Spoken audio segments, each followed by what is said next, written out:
effort in here than we do normally. Oh, the whole document that I came up with, I never usually do that. I'll probably screw up the intro as well, because I want to try and mention that we got someone else on here rather than just me and you, Tom. Yeah. Yeah, I guess just add that on last bit at the end. Shall I hide Tom? You can just pop up. You can just go, hello. Oh, I didn't know you could do that. Oh no, it's another one.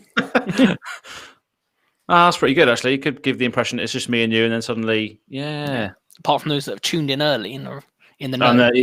They're in the know already backstage. For the real fans, Yeah. no, I don't think there's anyone there. No, probably not. The most successful one we've ever had was on that Saturday night, wasn't it? Do you remember? Oh yeah, we did have one. That was a great one, wasn't it? Don't know why. Saturday night.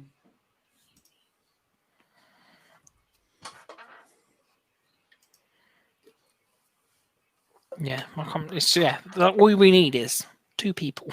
And it just goes off. It just goes absolutely off. Absolutely love it. It says we've got some viewers. So if there is anyone there. Well, I'm one of them. Brilliant. I'll see what... If all 3 of us watch. That's it. Awesome.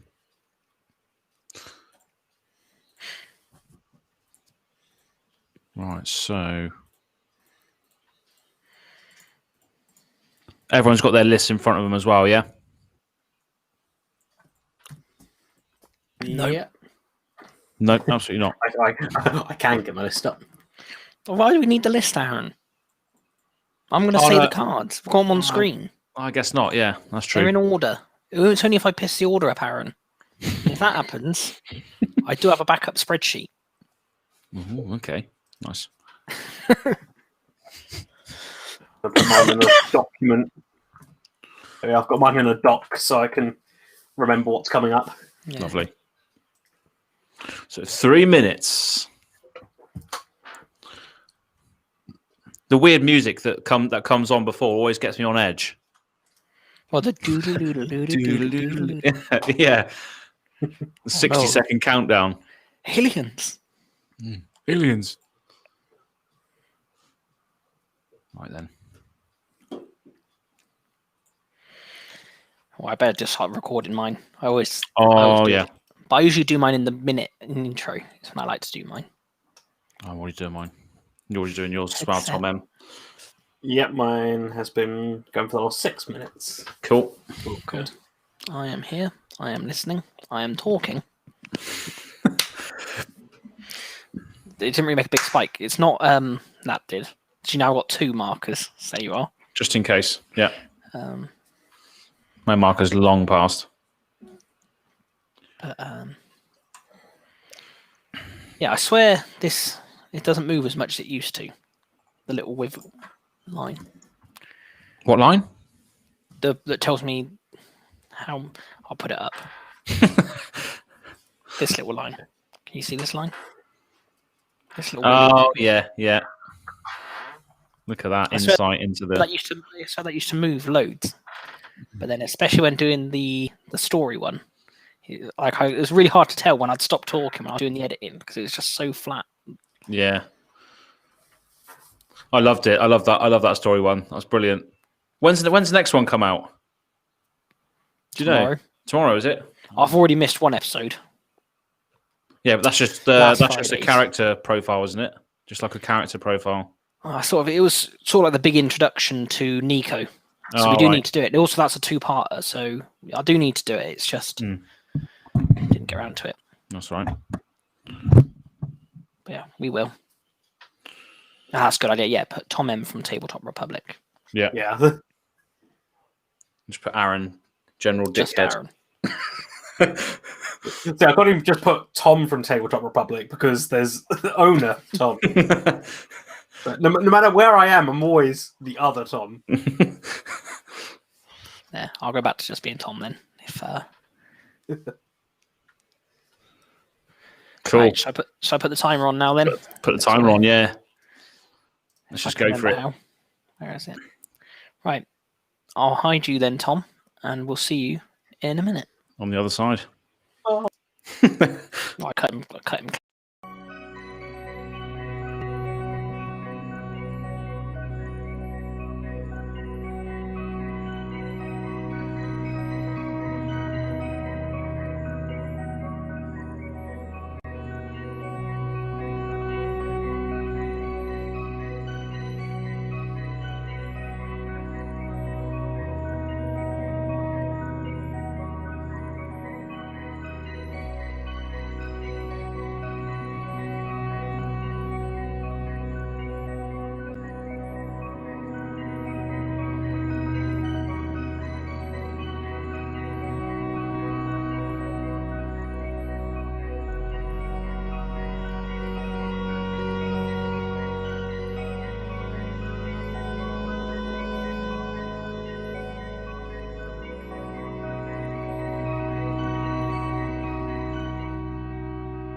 Hello and welcome back to the Past Turn podcast with myself, Aaron Francis, and the no longer mysterious man, Tom Durrant. Hello again. We aim to bring you all the latest Magic the Gathering hype spoilers discussions on our very own and sometimes foolish opinions. And today we're also joined by Tabletop Republic, Tom M from Tabletop Republic. There he is. Hello. There he Me. So, How are you, Tom? First, yeah, be polite. I am good. How are you guys? Yeah, good. Cheers. yeah, nice and good. All cooped up. Got my drink. I'm ready to go. Ready to speak some Kaldheim. Yeah. It's whoever's watching out there, past, present, future, aliens. Tom has appeared on this Tom down below, has appeared on the channel for Past Turn Versus episode 6, which is the last one we recorded. I think we recorded it second to last, didn't we? It's just did we record it last? Yeah, I think so. I think it was the last recording. It was the last recording we did before we're all in these four walls again. But we thought I'd bring Tom along today to discuss just some awesome stuff that we've been seeing in Kaldheim, as well as some questions posed by ourselves and some members of Reddit and all over the internet as to how stores are coping and what we can expect to see in the future and how they're adapting. So we'll just speak about the Magic first of all, shall we? I think we should. Yeah, absolutely. So we all made on Kaldheim. yeah, the week of metal. So we've all picked our top 5 cards released so far. So should we start off with? Oh, wrong one. Aaron's. Good start already. This is Aaron's number 5. Number 5, yeah. So forging the Tyrite sword. So anyone who's listening now, future, present, past, I recently done a Boros deck with Arden and Rograk, and it's the first Boros deck I ever made. And the deck tech is up now, so you can go and watch it now. But I thought this was just really, really good because it's sort of ramp in Boros, and we haven't really seen it before. And I think it's an interesting space that Boros could explore, is creating treasure in the form of tokens to then ramp them, because this is 1 red, 1 white, and 1 other for an enchantment saga. So sagas will accumulate as time goes on. So every upkeep you get a counter? After your draw step, technically. After your draw step, you get a counter. So it's like the beginning of your main phase, but it's not quite really your main phase from a real rules perspective. Okay. So on this one, the first 2 lore counters that are created after your draw step, you get a treasure token. So you play this on turn 3, potentially turn 2, but then on turn any subsequent turns after that, you're getting more mana in Boros. I know it's only temporary in the form of a treasure, but it's still sort of ramp in Boros, which is what I like to see. Yeah, obviously doesn't get it enough. No. And does let you, if you obviously are hitting your land, plays turn 3, then play a land turn 4, it does give you 6 mana turn 4 in a Boros deck. Yeah. Yeah. And the fact that also at the end, the third lore counter that gets placed, you go and search your library for either the Halvar card, which is a new god that's one of the modal jobber face cards, or any equipment, and put it into your hand, which is what the Rograk and Arden or any sort of Boros deck really in this day and age is, a Boros equipment deck. So I think it just does a lot of good stuff. Yeah. I also like the artwork. I'll just say that. Yeah, it's a story. So what was you going to say, Tom? I was saying, I built the. I've got the same Boros deck that you did the video for, and yeah, pretty much I'll be adding this straight in. Really good. Oh, you got Rograk and Arden as well. Artwork. Yeah, and the artwork is mwah, Yeah, it's so brilliant. nice. It is brilliant, and it's a story spotlight as well, isn't it? It's a pivotal point in this story, which obviously we'll hear Tom up there speak about on the MTG story thing. But yeah, this is an important card in the story as well. Yeah. So who forges it? Why do they forge it? What do they do with it? I assume the answer to all these questions is Tybalt. Yes. Oh, we've had Rob drop a message saying big up the Boros Massive.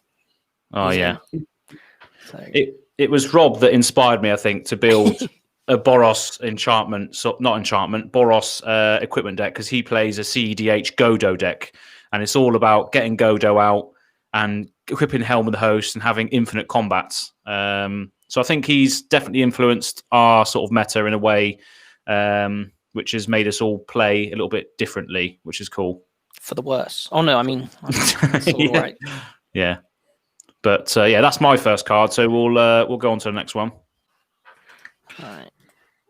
Just a roulette as to whose card it is. So next up is Tom from Tabletop Republic's number 5, and he has gone for Reckless Crew. Interesting. Yes. So 4 mana sorcery in red. You create X 2/1 red dwarfs, where X is the number of vehicles plus the number of equipment you have. And then for each of those tokens, you may attach an equipment you control to it. Oh, right. So yeah, I don't like vehicles. Vehicles I've never had in any of my decks. However, even in just pure equipment decks, this is great. If you've got 4 equipment out, let's say, you get 4 tokens, and then all those 4 equipment you had, you can attach them straight over to the dwarves. Yeah. So you have to equip those. All the equipments that you have to attach those to the dwarves. Well, you don't have to. You may, but they can only go over to the dwarves, right? Yeah. Yeah. So you may attach them to those tokens. Question for the judge in chat. Sorry, Rob. In a minute, can you reply to this? So say you had an equipment that had like an tap ability on it. Could you attach the equipment to one dwarf, tap it, then attach it to another dwarf, tap it, attach it to another dwarf, tap it? I can't think of an equipment off the top of my head, but like say it was tapped, deal 1 damage or something. Could you do that? Like a Thornbite staff or something? Yeah. Is that equipment? I don't know. But yeah, I think. Yeah, it's just good. Yeah, it just creates loads of bodies where X is a number of, basically in the Boros deck, artifacts you control, bar your mana rocks. So yeah, it creates a huge board state for 4 mana, and then you can just make those dwarves ridiculously powerful with all your swords and stuff, that's definitely what I would do. And I can't believe I haven't seen it, Tom. So thanks for that. It was shown off in Japanese first, I believe. And so this one was the Goldfish translation. I think they've just shown off the English version, and it's I think exactly the same wording. Nice. Yeah. So they got it right. But yeah, it's even if you've only got one equipment out, you get a 2/1 red dwarf, and you get a free swap of the equipment. No, which is pretty good anyway. Yeah. That's what it's all about. Rograk and Arden is all about that free equipment. It's that's what Boros is just so good at. I'm loving playing Boros. Have you ever made a Boros deck before this, Tom? I don't think so. No, I'm trying to go through the deck history I've done. I think my first ever Boros was that what has been the partner commanders. Yeah, same. But it's lovely. It's good to play different decks, and cool card. So yeah, just say Rob's got back to us and said you can't do my trick of attaching it to all of them. You have to basically attach them all in one hit. Okay. that's one less thing you can do with it. But I think it's a nice way for decks like your equipment decks to recover from a board wipe. Oh, yeah. If you've suddenly had the board taken away from you, but you've just got a handful of random equipments lying around, you just re-equip them all. You just play this, re-equip them all, and you're sort of ready to fight again. I think it's just a good, quick recovery. Yeah, it's like you say, a lot of Boros decks will, like especially Rograk Arden, you want all the equipments on Rograk. So when he dies, albeit he is cheap to get out again, this would be a good recovery late game if he's died like 3 or 4 times, which he has done. In the last game I played, they were like, kill Rograk, kill Rograk, kill Rograk, even though he's a 0-cost creature. It's just like, it's mental how scary he is. Yeah, it's... yeah, I think, a well-designed card, that one. It just... Yeah. Very fun. Calling out to be a sort of boosted up and comboed with. Cool. Next up, we've got my number 4, because my number 5 was taken by Tom Below. Oh, okay. Higher up his list, so we'll get onto that one later. Sounds good. My number 4 is Aegon, God of Death. 2 and a black for a 6/6 Death Touch. At the beginning of your upkeep, exile 2 cards from your graveyard, and if you can't, sacrifice Aegon and draw a card. Mm-hmm. And then it's got flip side of an artifact where you can tap it to mill a card, isn't it? Mill a card, probably. And then you can pay 3 to untap it. It's something like that. I probably should have remembered that more before just getting this side up. I've got Scryfall up on this side. Let's see if it appears. See if Tom... But basically, all I was going to say is, like, early on, you can just play the artifact side, and then late on, play Aegon side. And sort of worst case scenario, you can say that it's just Aegon can cycle itself for 3 mana. Yeah. If you can pay it, and then, although it's a slow cycle, you have to wait till your next upkeep. And then a 6/6 Death Touch. They're always fun to have. The other side is Throne of Death. There, Rob put it in the chat as well. Throne of Death, legendary artifact. At the beginning of your upkeep, mill a card, and then 2 and a black and tap. Exile a creature card from your graveyard to draw a card. That's it. That's pretty nice, though, isn't it? Yeah. Costs 1 black for the artifact side as well. That's exactly. Pretty good. So just a nice, quick and easy turn 1 play. Yeah, that's pretty decent. Then just keep milling yourself, which is such a downside. yeah. I think Ishkanar likes this. To be fair, because you can mill a card and then potentially draw some cards and stuff. But and it's 2 sides as well. So I think if it goes to the graveyard, it will go to the graveyard as its front side, wouldn't it? So you can't choose, unfortunately. But this is the card that Mark Rosewater was talking about, wasn't it? The 6/6 for 3 mana, 6/6 Death Touch for 3 mana. Yeah, this is one of his many teaser answers. Yeah. So yeah, I can't really remember what we guessed, but it was something along these lines. Oh, we were chatting garbage on that episode. I think we said that target opponent would gain control of it or something like that. Or yeah, there's things like that. Who knows? Yeah. But I do feel this is sort of like a genuine downside, because you can't, once you've exiled these cards, you can't get them back. It's not like the Register where you can just keep discarding cards, but it's in a good reanimator deck and you just keep reanimating them. Yeah. This one is definitely more of a build around card, and I think still a very powerful card. But yeah, I don't really know where the home will be for it eventually. But it's just exile, isn't it? You're trying to sort of interact with stuff that have exiled. Once it's exiled, it's gone forever. You can't interact with that space again. Have you not read the rest of the Kaldheim cards? Oh, apart from if it's foretold, of course. I don't know. Most cards these days seem to be like, and then you just cast it from exile, and then oh dear, Josh makes his custom commander. Custom commanders, yeah. You can cast cards from exile. Brilliant. Teferi's Protection on a loop. Isn't it, Rob? Yeah, he liked that one. I went through my GoPro the other day, and that video is actually on there still. So who knows? You might see it at one point. Oh dear. Sorry, what was you going to say?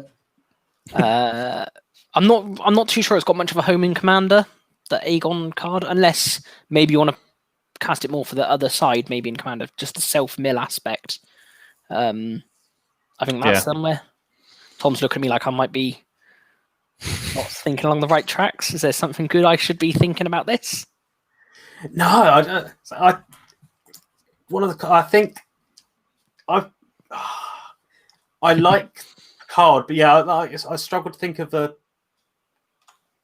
unless you're doing like a self-mill deck where you can guarantee you're going to mill at least 2 cards a turn, so you can exile them from your graveyard.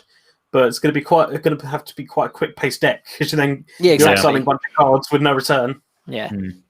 But 3 mana for a 6/6 that will at least stay on your board until your next upkeep. It isn't too bad. That's a good point, because it's got Death Touch and it stays for a whole turn cycle. It does deter people from attacking you, because anything small you'll eat, anything big you can trade. Yeah, that's true. It does deter attackers. Cool. That bottle is massive. It's not like a bottle of wine. Oh no, that looks more normal now. I think it's because it was like towards the camera. It looks. Drinking a bottle of wine, lovely. It's locked down. Yeah, exactly. Next up, we've got Aaron's number 4 in. Oh no. So this is Demon the Rune Fire. Yeah, I think it's a rune. Oh, I can't remember what it's called now. I put it on the Discord, but I can't remember what it is. Rune of Flames or something. Rune Flame Demon or something like that. But it's a demon. Of course, I'd include it on the list. Spoiler alert. But yeah, this is black, and 4 for a Demon Berserker. So this is the Demon Berserker this is the Demon Berserker. Well, Mark Rosewater said that there was a Demon Berserker legendary creature. So we've had 2 legendary Berserkers now, Demon Berserkers. This one's not legendary, Aaron. Oh, is it not? Oh, no, it's not, is it? Never mind, I'm talking garbage. It's weird that the legendary one is arguably the weaker one. You'd think he would be the legend. Although the Rakdos one, which I'll mention in a minute anyway, have you got that card up as well? Not right now, but you have got it there. Yeah, he's coming. He's coming. So this one, so black, and 4 for a 6/6 flyer. That's just standard demon, 6/6 flyer for 6. When he enters the battlefield, search your library for 2 cards with different names, not named Demon Fire Rune or whatever the demon is called. If you do, reveal those cards. An opponent chooses one of them, put that card into your hand and the other into your graveyard, then shuffle your library. So basically, shoot over 2 cards.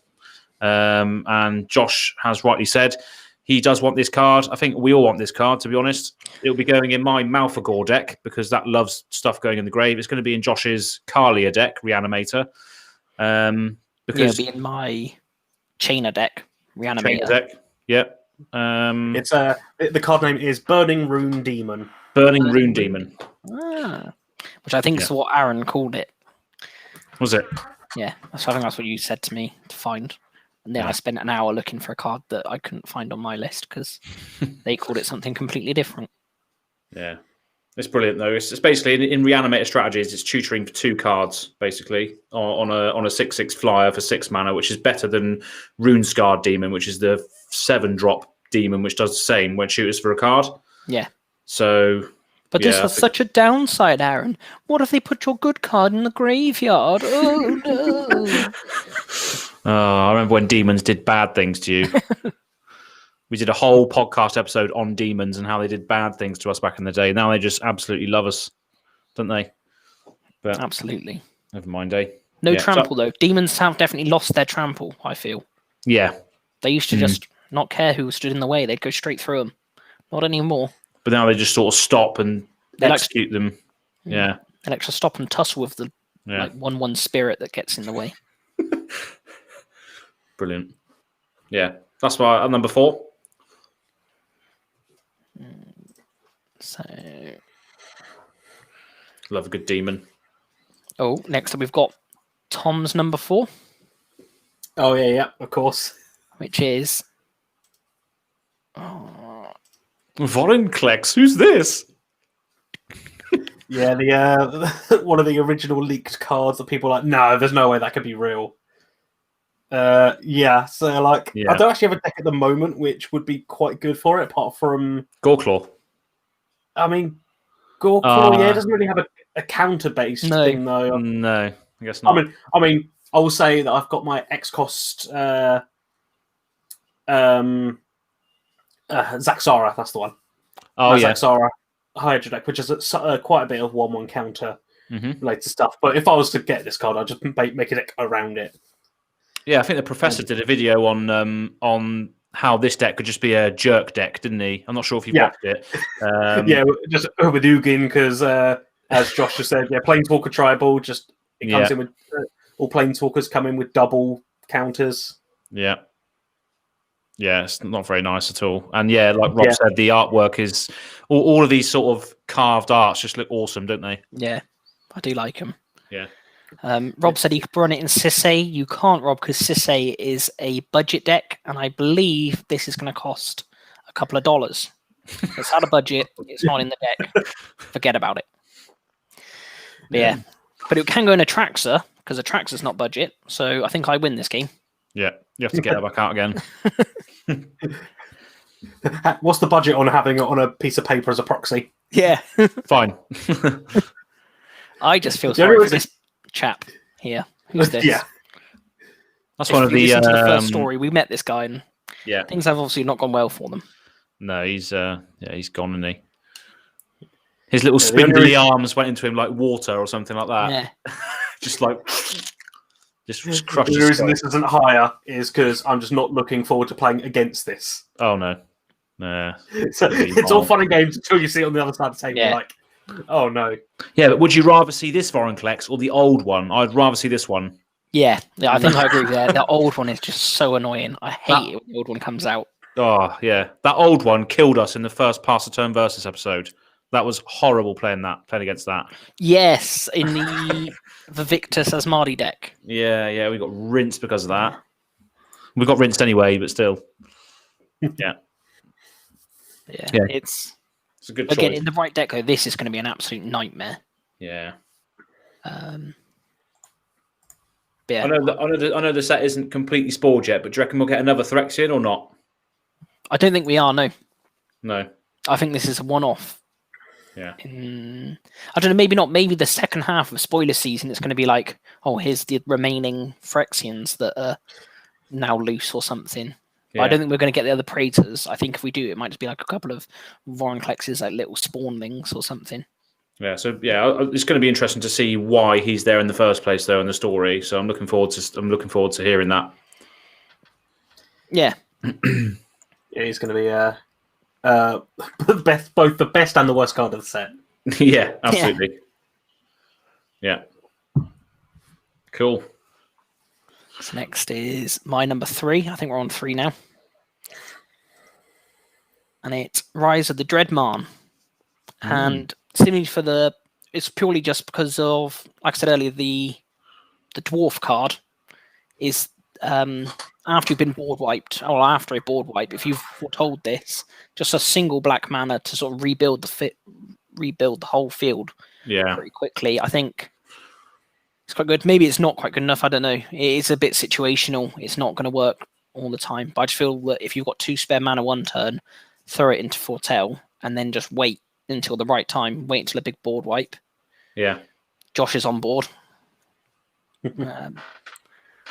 It's just one black mana for an instant you can play at any time when there's a big, massive cull going and you got loads of zombies out of it. That'd be brilliant.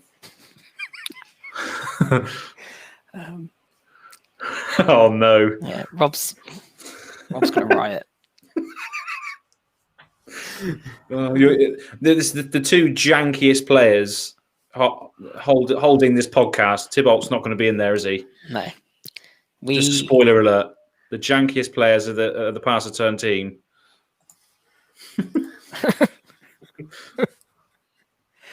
Yeah.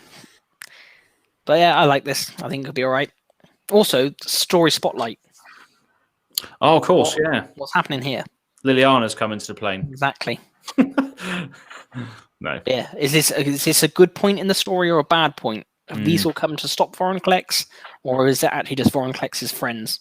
I guess we'll find out on MTG Story. Won't we, Tom? Hopefully. Where's the unsubscribe button? Cheers, Rob. Brilliant. We'll put an honourable mention of Tybalt's spell in here at the end as well. I'll tell you what we should have done is have a quick look at what colours have appeared the most in our top 5. Yeah. Because, surprise, surprise, it's another black card for Aaron. Of course it is. Oh, it's another demon. Oh no, it's another demon. Brilliant. So this is my number 3. So this is Varagoth Bloodsky Sire.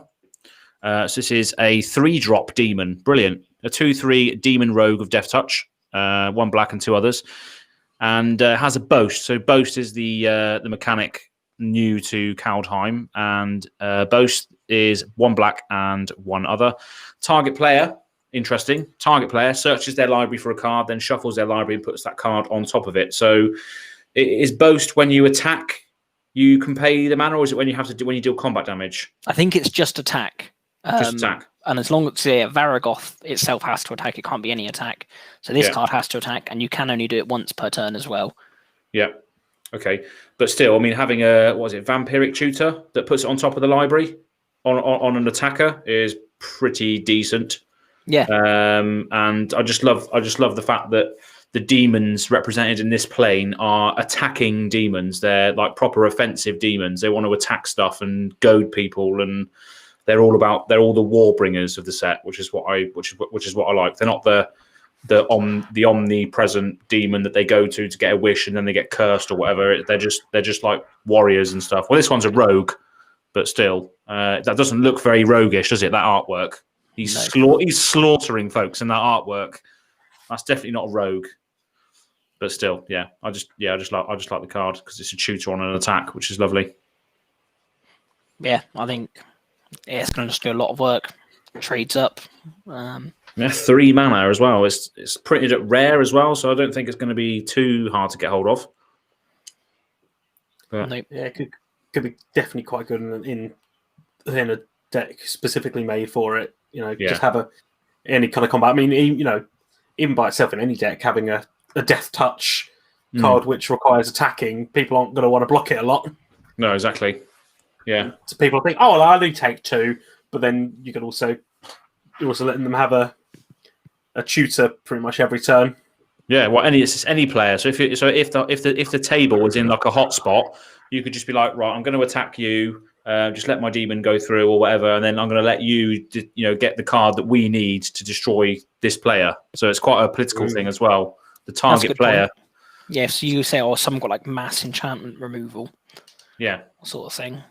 Yeah, exactly. If you're playing this guy as your commander, for instance, you probably wouldn't, but you don't have the answers. Well, you probably would have the answer now because we have Feed the Swarm in Zendikar Rising, which does destroy enchantments. However, it's just a good political tool. Rob's saying throw first strike on it. Yeah, Death Touch first strike is always a good combo, and also play it with opposition agent, so you can just stop that person from drawing, which should be funny. Target player searches their library. Oh no, I'll stop that instead. With opposition agent. That's just not. That's just teasing people, isn't it? Yeah, search library. Oh wait, no, you can't. Sorry. Bye. Bye. Yeah, or play it of extra combats. Josh says. Oh no, it's only once per turn, isn't it? You can activate. It's not once per. Yeah. That's a shame. So it's not once per attack, unfortunately. Oh, that'll be ridiculous. Is it sorcery speed? Does anyone know? Boast, or can you do it at instant speed? Like, can this die in combat and you still do it sort of before death?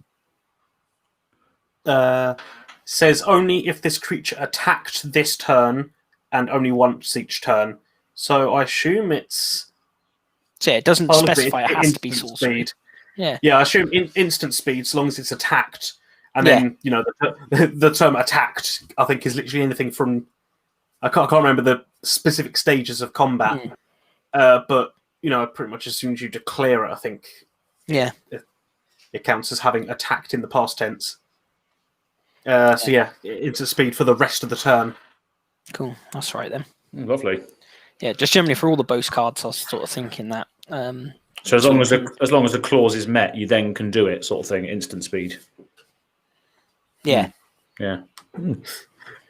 Josh saying to play with the Ashiok, just to sink mana for no reason and be a turd thrower. Love a good turd throw. Weave of words. Brilliant. Yeah, Rob, that's my number 3. Yeah, can doing the declare attack step. Yeah. Nice. So next up, we've got Tom's number 3. I think we're still on 3. To be honest, I don't know. We just got Tom's card next. Yeah, looks like it. More black. Exactly. Binding the Old Gods. 2 black-green for a saga. And so, first part, destroy a target non-land permanent an opponent controls. Nice. Then search your library for a forest card, put it onto the battlefield tapped, shuffle your library. Mhm. And then Saga Part 3, creatures you control gain Death Touch until end of turn. Brilliant. I like this one. Yeah. It's very nice. Lovely artwork. Yeah, especially I think it was the one with the wood carved. Yeah, that's it. Yeah. And they're just 3 really good abilities that wouldn't be worth it by themselves for 4 mana. But as long as people don't target it, you get some good effects there. Yeah, I think what will happen is you'll play it for when it enters with a counter, so it does the first one straight away, doesn't it? Yeah, so for 4 mana, if nothing, even if they destroy it next turn, 4 mana to destroy target non-land permanent. Yeah, that's brilliant. Nobody can stop that unless they counter it. But then after that, search library for a forest as well, so you can go get your overgrown tombs and what have you, because you can just that's a class as a forest, and put it onto battlefield tapped. People aren't going to destroy an enchantment for that, are they?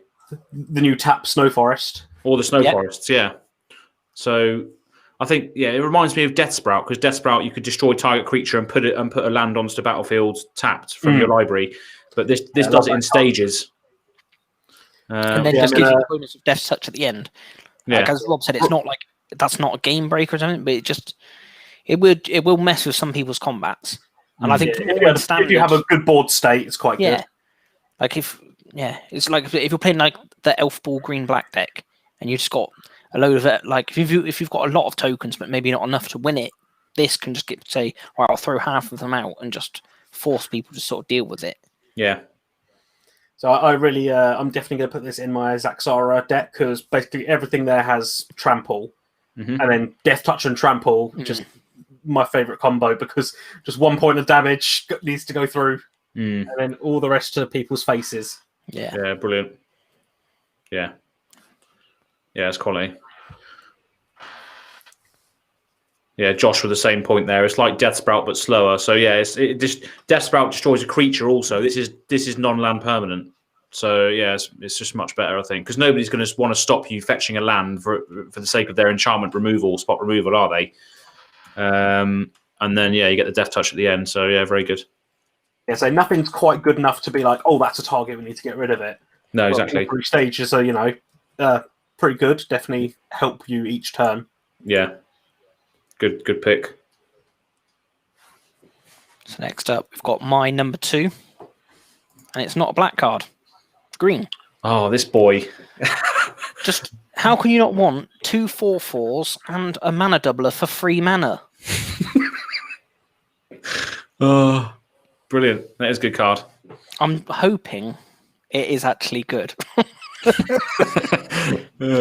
But knowing my card evaluation, this is terrible.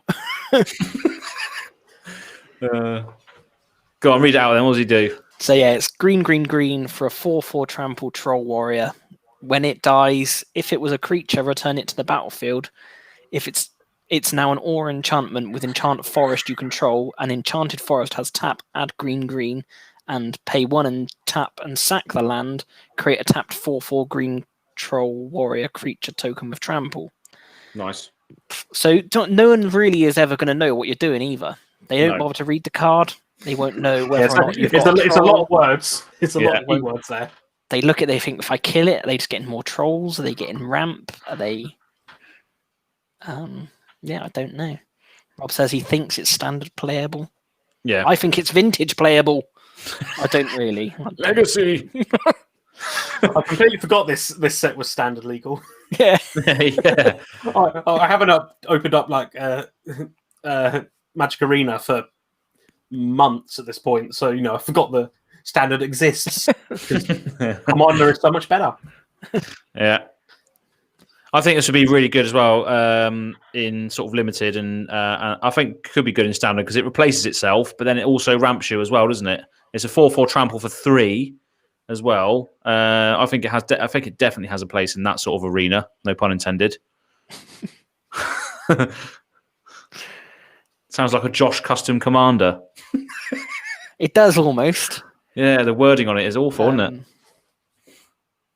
What would it have to make it a Josh custom commander? It'd also have Death Touch. Yeah.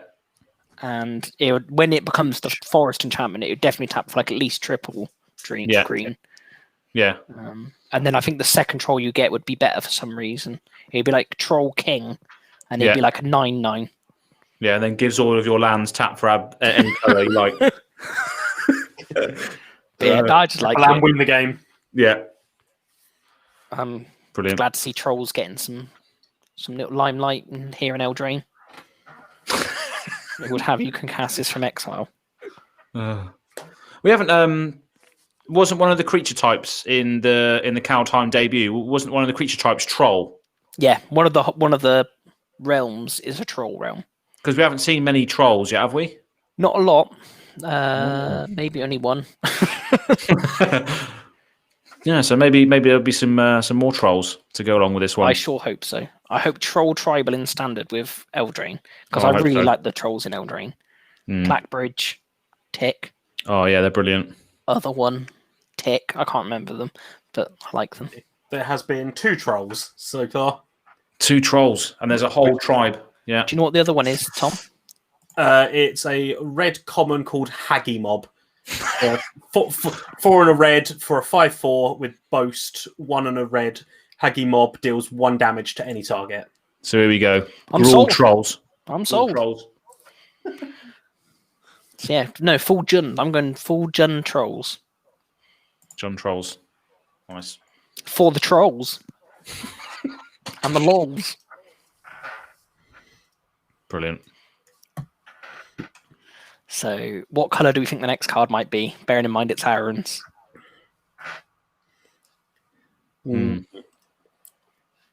I reckon. Sorry, I didn't think you were right. It's green. It's green. Too long thinking. Here we go. Here he is. Toski, Bearer of Secrets. So I like this because we called it on when we did the Sea Creatures podcast. I just love plugging that podcast. One of my favourite ones. Sea Creatures. Brilliant podcast. Episode 15, I think it was. We spoke about the sort of creature types of Norse mythology. So we went through sort of mythical creatures that might appear in the Norse mythology set, and there was a squirrel in there called Ratuxki or something like that ran up the Tree of Life to deliver messages to the gods. And I thought that would be such a sick creature to have in this. And obviously we've been wanting a legendary squirrel for ages because of the whole Emrakul meme where 15 squirrels could kill Emrakul. We finally got a legendary creature squirrel. So yeah, 1 green and 3 for a legendary squirrel. It's a 1/1. It cannot be countered. It's indestructible. It attacks each combat if able, apparently. And then whenever a creature you control deals combat damage to a player, you draw a card. So I think this is brilliant. I don't know how much it's going to cost, but I think it would see play in like mutate decks. So it's a great mutate target, and it makes all of your creatures then draw cards as well. And it's indestructible, so it doesn't matter if it attacks each turn. Yeah, I really like this. Yeah, I think it's brilliant. Great flavour. It won't be too much. I'm on a card market for the pre-order for it. Oh, yeah. And it's cheapest ones are around €1.15. Yeah. Yeah. So, pretty good. Yeah, unless somehow like it becomes like a real standard all-star, that might creep up to like 5, sort of maybe 10 if you're unlucky. It's like Scoot Swarm. That just went well up in price, didn't it? Scoot Swarm. Exactly. That's the worst case that would happen with this. But yeah. Toski Voltron. Brilliant. Absolute squirrel. That sounds like a certain sort of film you might get on like a bit of a dodgy site, German themed. Toski Voltron? You want to see Toski Voltron? And it's just Aaron there. Toski Voltron. Yeah. I'm still intrigued of his little prosthetic claw. I want to know why. Who made the claw for him? Does it help with certain tasks? I hope there's like at least 3 stories dedicated to Toski. 3 combat books. Yeah. Or hopefully Toski, like maybe his spark ignites and brilliant. he just becomes like the new face of magic. The first squirrel planeswalker. That'd be awesome. Then a squirrel god. And then... Oh yeah, here we go. Exactly, yeah. You can earn his godhood. That'd be nuts, wouldn't it? Rob, did you steal that joke? I tried, yeah, I tried it. Yeah, sorry, Rob. Yeah, delivery was awful. Never mind. So next is this Tom's card? Another black card. Exactly. Here we go. You got full out on black. Yeah, so Tegrid, God of Fright. 3 black for a 4/5 with Menace. It's a legendary god. And then whenever an opponent sacrifices a non-token permanent or discards a permanent card, you may put that card from a graveyard onto the battlefield under your control. Marvelous. Oh, wow. We posted this in the Discord, and just the initial reaction was, "Oh, there goes Corvold." Yeah, Corvold goes down the drain with this, doesn't it? Yeah, I'm trying to remember. The other side is not that good. Yeah, I think the other side of this is the one I was thinking of earlier for my god.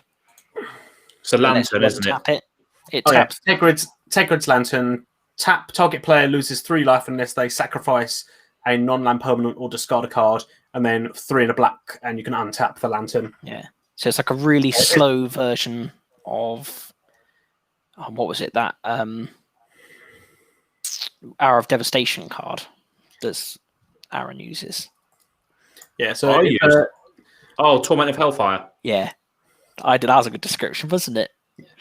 No, yeah, yeah.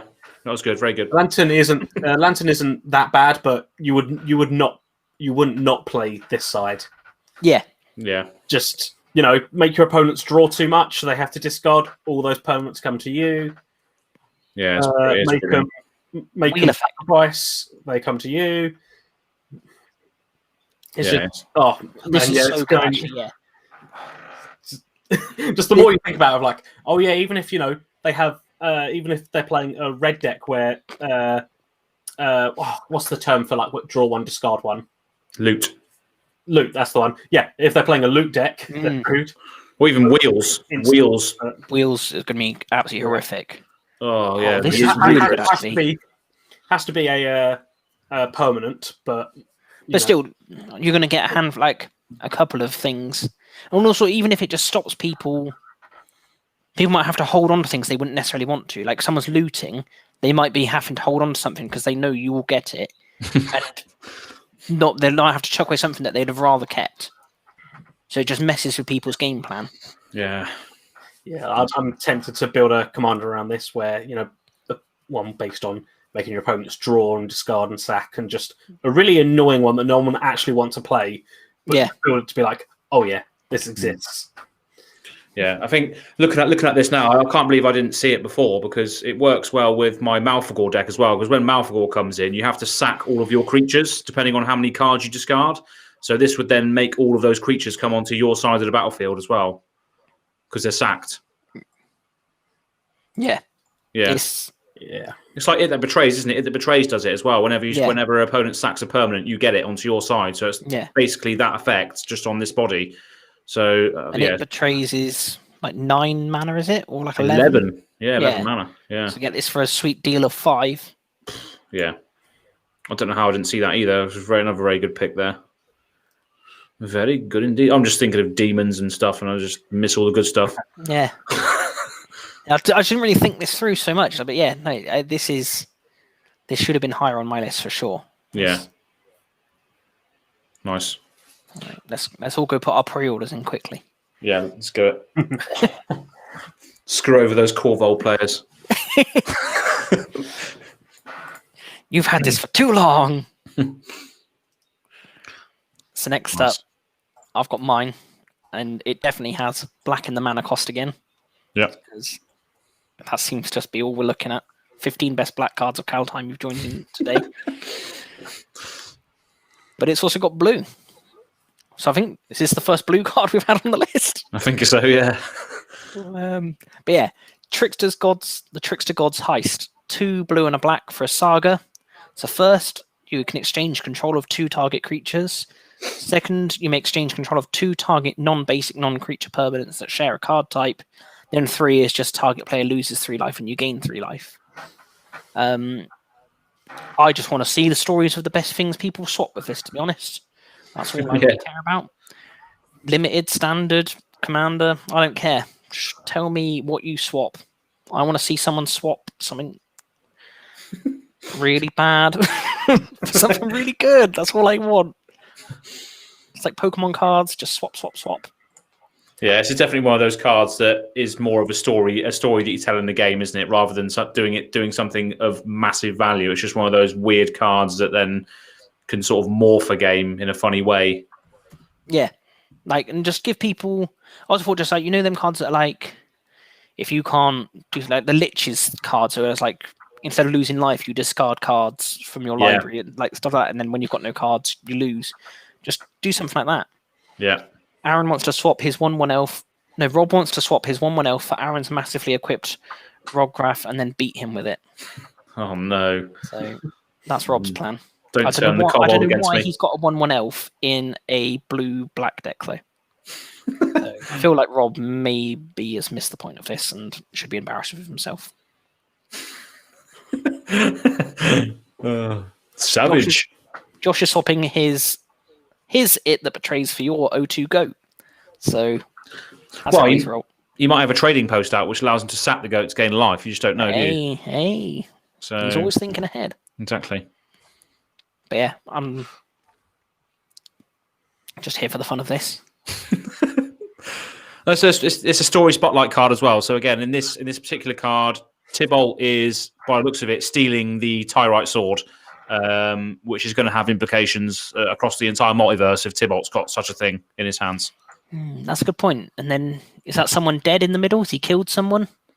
Yeah, so I think at the top there, he is disguised as Volky, God of Lies. He then kills the bloke who's got the sword, and then he transforms back into Tybalt. Ah, yes, of course, that's it. Yep. Then it tells his story then of the Planeswalker. I don't know why he's Volky, God of Lies, but I'm sure we'll find out eventually. Well, because he's lying, Aaron. He's not a god at all. He's just Tybalt. Oh, I see. Right. So yeah. So the lie is the fact he is an impersonator. Yeah, but then surely the Kaldheim would be.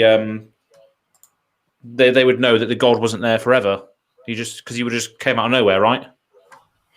I guess their gods can just do that. Well, we'll find out, I'm sure. Tune in next based around Tybalt that isn't red. Yeah, exactly. Yeah, no red Tybalt cards.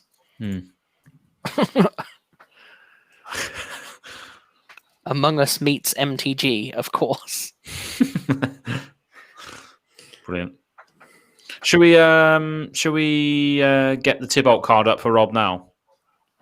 While we're on the subject of Tybalt. It's genuinely not on any of our lists. It almost made mine. Yeah, it's not on my list. I don't know why, to be honest. Ew. It's because I know I'm going to get spammed with it. Mono red counterspell. It's ridiculous. Tybalt's Trickery. Yeah, I think so, yeah. That's the one.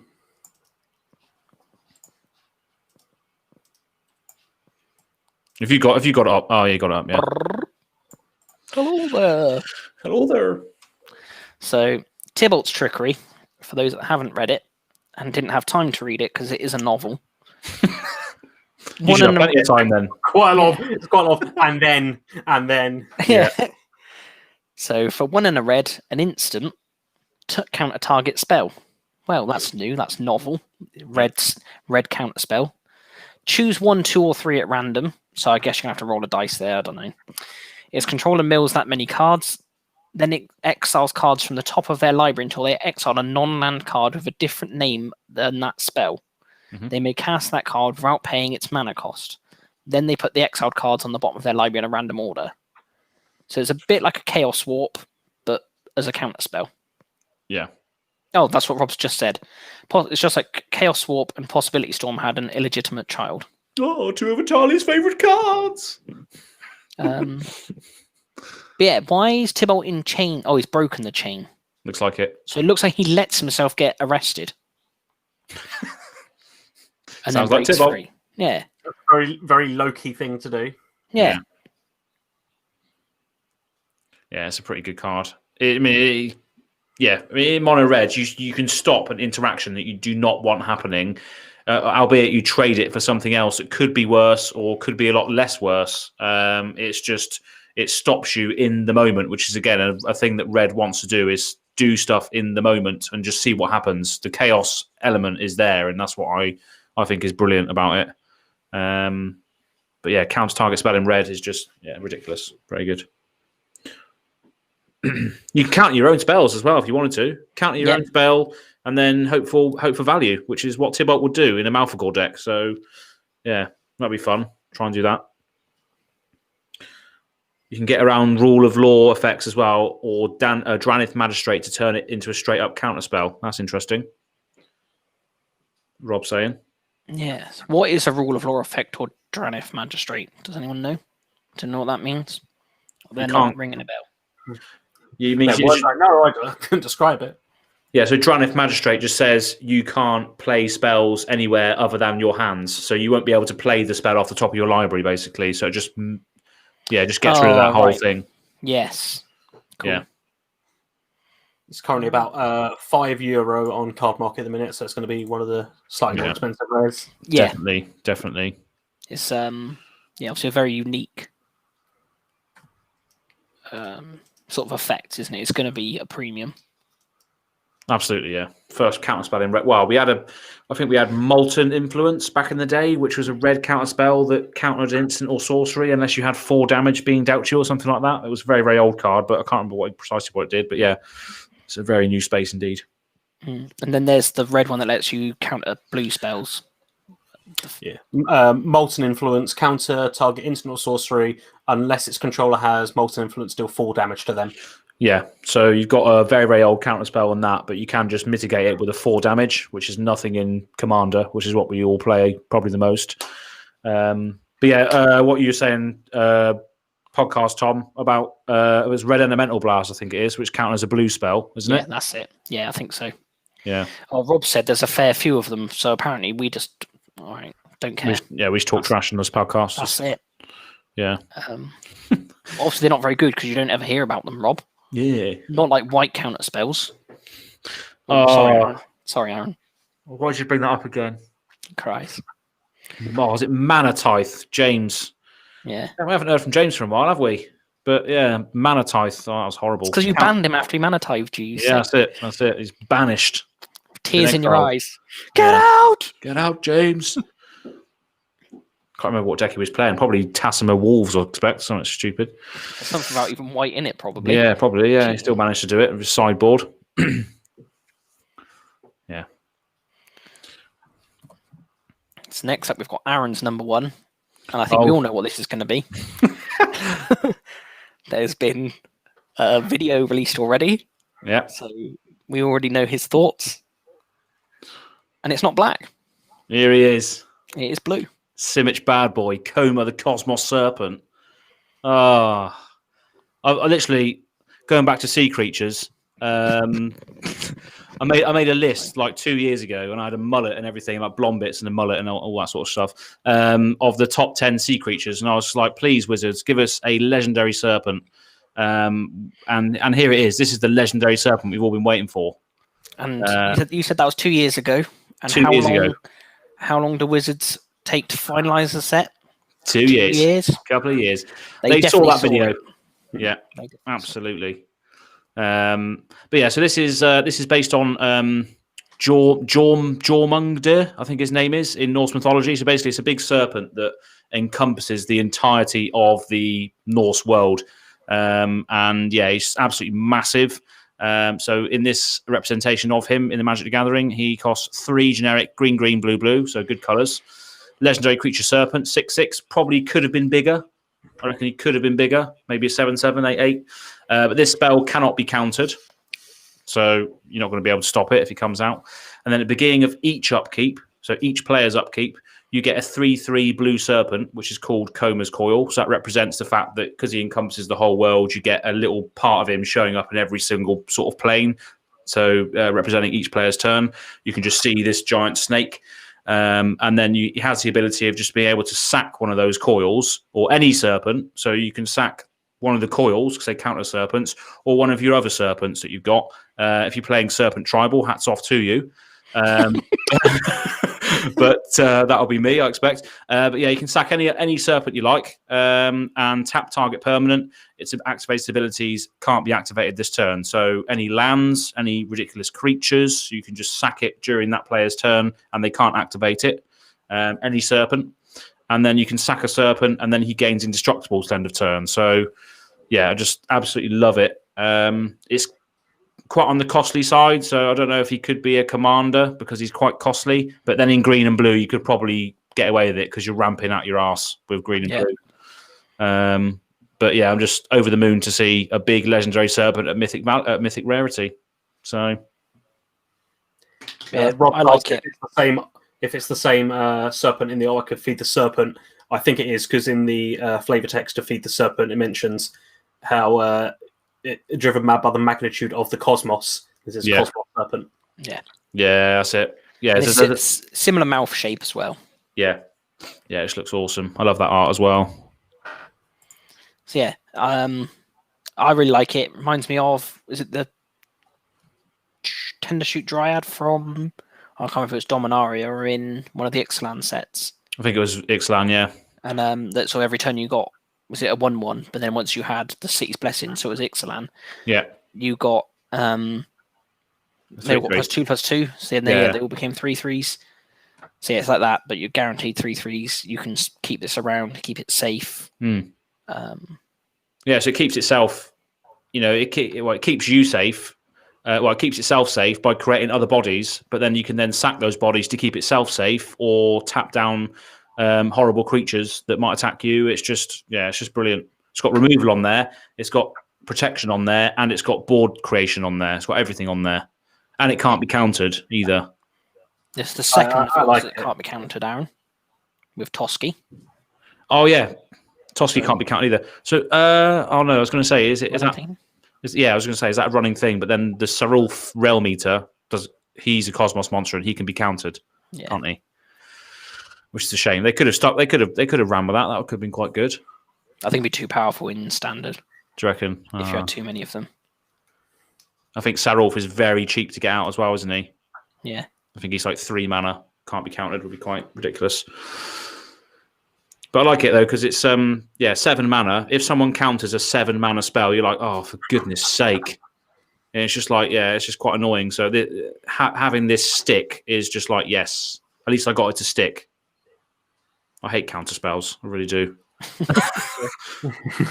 I'd rather bring out Coma and then him be removed by a murder than have him countered. It's just the principle of it. I'd rather have him. Yeah, so it is all in your head. But there you go. I'm just a salt bag.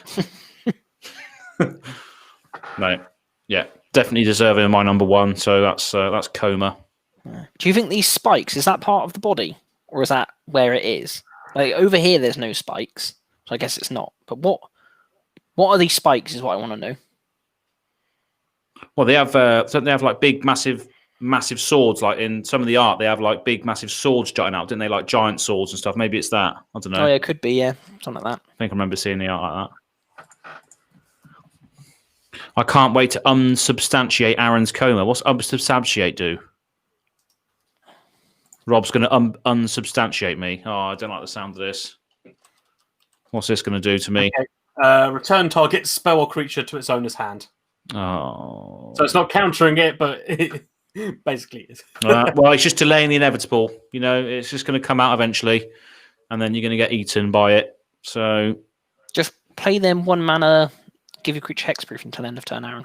Exactly, yeah. Deep dive or whatever it is. Yeah, that sort of stuff. Boom. We're winning now. Exactly. Yeah, decent card. Love it. So you've got the final number 1 coming up now. What's it gonna be? It's gonna be my number 1, I think. It is Tom's number 1. Oh yeah. the number one host for the number one card. And this was my number 5. Yeah, so the only reason this is my number 1 because of a very specific deck I'm going to put it in.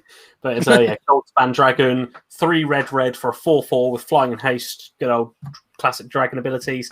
Whenever it attacks or becomes the target of a spell, you create a treasure, and then treasure you control have you can tap and sack them for 2 mana rather than 1 mana. Yeah, that's vile. I mean, any deck with a Smothering Tithe in, that's going to be, ridiculous. Yeah. But I've got a deck that I'm still slowly building up since they released all the pirate cards for. What was the set that had pirates in recently? The Ixalan one? What was it? No. Well, Commander Legends had loads in it, didn't it? Yeah, Commander Legends had a few. Well, I think it might have just been M21 as well. Yeah. Might have been, yeah. But yeah, that one I've got, the treasure win con. And so, either keep the treasures for the win con, get us to attack a few times, put maybe some extra combats in there. Is that Grixis deck, that one? Red, black, blue? No, it's the deck I'll put it in is Admiral Beckett. Oh, yeah. Yeah. I thought that is Grixis. Red, black, blue. I swear he is. I can't remember the name. I think you're Grixis is the colour pie, red, black, and blue. Yeah, so I can't remember the name of the colours. Oh, that's right. No, that's right. Yeah, because it's Revel in Riches, isn't it? The win con, where if you control 10 or more, you win. I think that's a black card. I think Revel in Riches. I could be mistaken. No, I believe it is. Yeah, I like this. Like I say, it's going to be my number 5. Yeah, I like it's got 4 cool wings, and as Rob said, pretty chonky, pretty cute. Oh yeah, it's cute, isn't it? So yeah, I'm also like sort of some of the early cards spoiled seem to allude to there's sort of numerous dragons in this. There's like quite a few sort of like dragony themed. So I think we might be getting a couple more. So it'd be interesting to see if this style is this particular dragon or what the rest of the dragons on Kaldheim look like. Yeah. I don't really know what it's on. Is that just like a floating golden UFO it's managed to build? Looks like it. Looks like a bridge made of gold. Yeah. Maybe it's the rainbow bridge that he's on. I swear there was a rainbow bridge card or something, wasn't there? Yeah, I think. I think the one I had is the prismatic bridge. Oh, that's the one. Maybe it's the prismatic bridge. Well, isn't it? Yeah, it's more copper bridge, isn't it? But yeah. No, I like it as well. I think it could see standard play. Yeah. No, Michael Scott wants to duel, so I don't know who's gonna take him on for the crown. Well, we can duel him if he joins our Discord. We can play. So put the Discord link in there while you can. Let's hope this is the right one. There it is. So Michael Scott, if you want to duel us, whether that be Yu-Gi-Oh or Magic, we'll be down.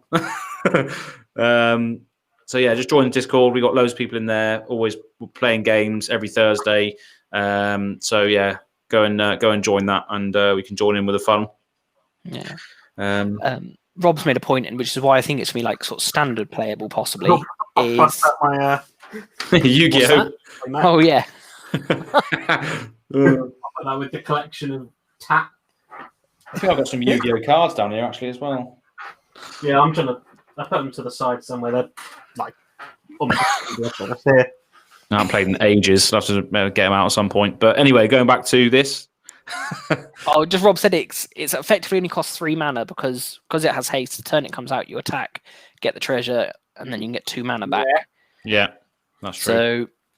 So yeah, I think that's a better sort of thing for standard. I think if you play that and then some removal or something, or just another body, I think it's like could be a top end of some sort of red aggro. That's what I'm doing with it anyway. Yeah, it's like it's the same cost of Terror of the Peaks, isn't it? It has the same sort of ability where if it becomes a target of something, you do something. So it sort of gives you a benefit if someone does try to remove it. And it's a 4/4 haste, flying haste as well, which is good. There seems to be quite a bit of that targeted and then you get benefit. Like the giant's got it as well. The what's it called? The giant that's ceased playing standard at the moment. Bone Crusher giant. Yeah. That's got the adventure of like shock, and then if it is targeted, you get shocked again. I think triggers it if you target your own spell to war. Boom! We have just broken this card wide open, Rob. So you can buff it, then get a token and get thing. So giant growth costs 1 green, is it? And then you can just get the treasure back. Brilliant. Yeah. Yeah.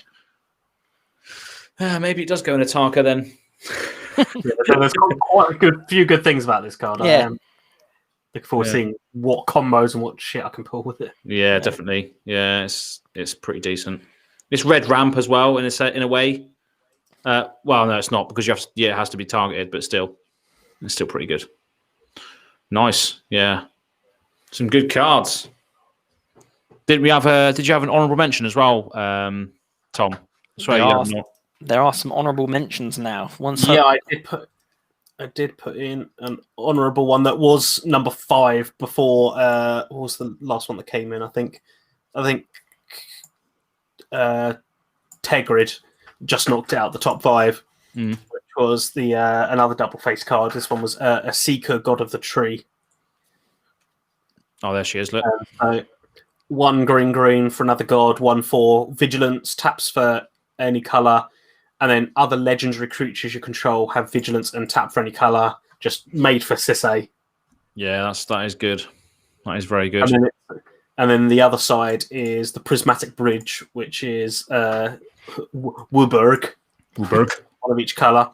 At the beginning of your upkeep, reveal cards from the top of your library until you reveal a creature or planeswalker, and you put it on the battlefield for free. You put the rest at the bottom in any order. So both sides of that are pretty good. Yeah. That's pretty good. It's the second side is an enchantment. So when it enters, you get to do it, but that's it. So when it enters, you get to do it, and that's it, yeah? When the enchantment enters. Enchantment enters, you've got to wait till your next upkeep. Oh, next upkeep. Right, okay. Yeah, so that's why it's not quite in the top 5. Like if it did it straight away for one of each colour, that would be quite good. But it's hope it isn't removed. Yeah, but, I'm a fan of the Asika side because I've got a Sisay, and I've purposely been wanting to build one for ages, but everyone I know has one at this point. I'm just like, I'll wait for a few people to stop playing it for a second. Yeah. Yeah, well, Rob's version is Sisay Super Friends. So this one could be a lot different because of the fact that it's creatures, legendary creatures. So that could be very, very different to Rob's one, I think. But yeah, cool card.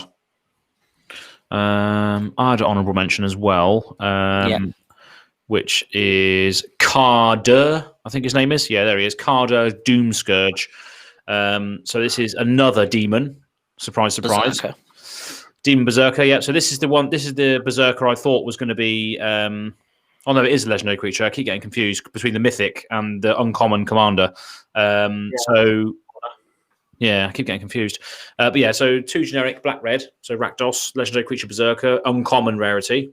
So 4/3.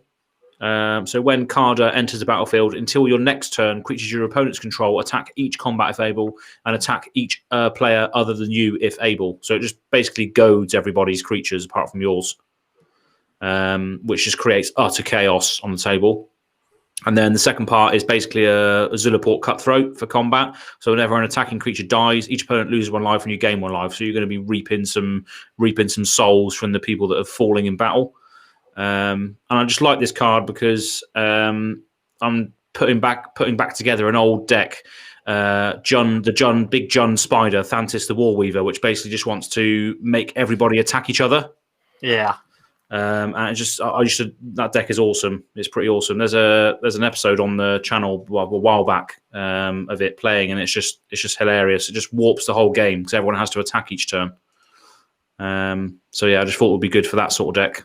And if you can flicker it as well, with a Conjurer's Closet or something like that, you can just make people attack each turn. But I guess the commander does that anyway in Thantis. But I think this is just sort of thrown me back into action. I want to build a forced combat deck because they're quite fun. Yeah, it gives you a bit of redundancy there. Yeah. I wonder why this card doesn't have the just the goad ability rather than it writing it out. Yeah.